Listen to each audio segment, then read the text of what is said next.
When training to become a soldier of steel, the fitness that you develop must be functional.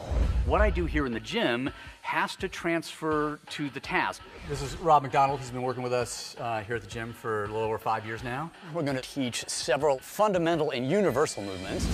The warm-up is all about good form, developing good habits. I think it'll be fairly effective. I think so too.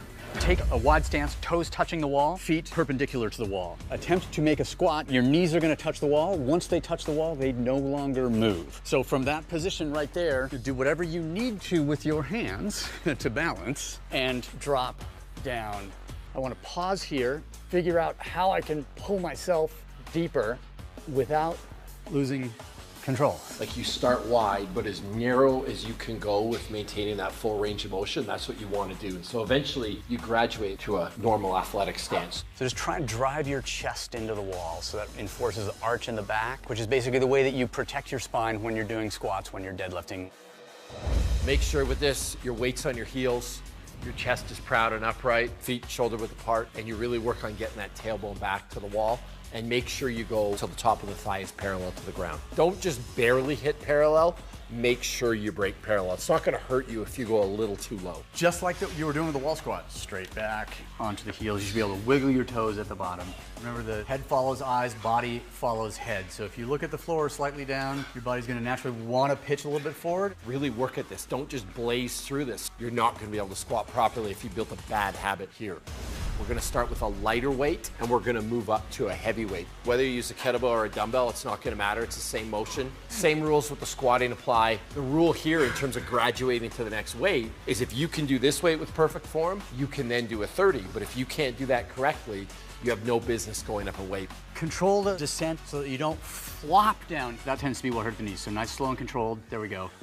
If I'm just going in that, that break 90 sort of plane, then I'm not getting my chest open. I'm not working on my shoulders. Move the weight as far as it can go. So from all the way from the ground to all the way to a locked out position. Keep it strict, full extension at the top, and then chest to the ground for every single rep. Also try to maintain a tight plank throughout. I don't want to see those hips sag. Be strict about that chest hitting the ground every single rep. I don't want to say that Brittany has the best push-up here, but I might have to. And to reinforce good form for a standard push-up, we like to do what we call a proper push-up. You take the standard push-up position, drop down till your chest is touching. My hips are off the ground here, and I'm holding a bridge between my chest and my toes. My hands go out to the side, my hands come back, and I come up. Boom, boom. It shouldn't be relaxing on the ground. Maintain that bridge between the chest and the toes, and if you feel your hips touching the ground, lift them up. So the man maker, start from the standing position, put the dumbbells on the floor, kick out, do a push-up, row once, row twice, come back forwards, clean to the shoulders, press overhead, back to start. And that is one man maker, yes. Keep a tight plank when you row. To do this, you may have to widen your feet a little bit. We'll start with a greater number of reps, like 10 reps at 15 pounds, then 8 reps at 20, 6 at 25. And then we'll get down to 2 sets of 2 with 40 or 50 pound dumbbells. Make sure that chest touches the ground. Good.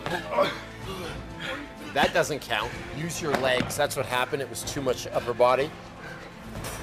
So he has to use his legs and his hips to make that happen. And drive with legs. Nice. You guys can see when you're doing these this strict, 10 reps is gonna take about a minute. It's not something that's over in 20 seconds. You can use all this stuff as a diagnostic. One of the things we always teach here is you can get better by working on your weaknesses. Ignore your strengths. If you're having a hard time with squats, maybe you should squat more. And the key for you guys to improve on this is just holding yourself to a high standard. The people that do what we're doing today, they'll get better and better and better and better. The people that come in and go through the motions and just do it because it's on the paper and don't think about this stuff, those are the people that never progress. Here on the Soldier of Steel site, you can download a 1-month training plan, which will teach the fundamental and universal movements, as well as instilling the habit of daily exercise.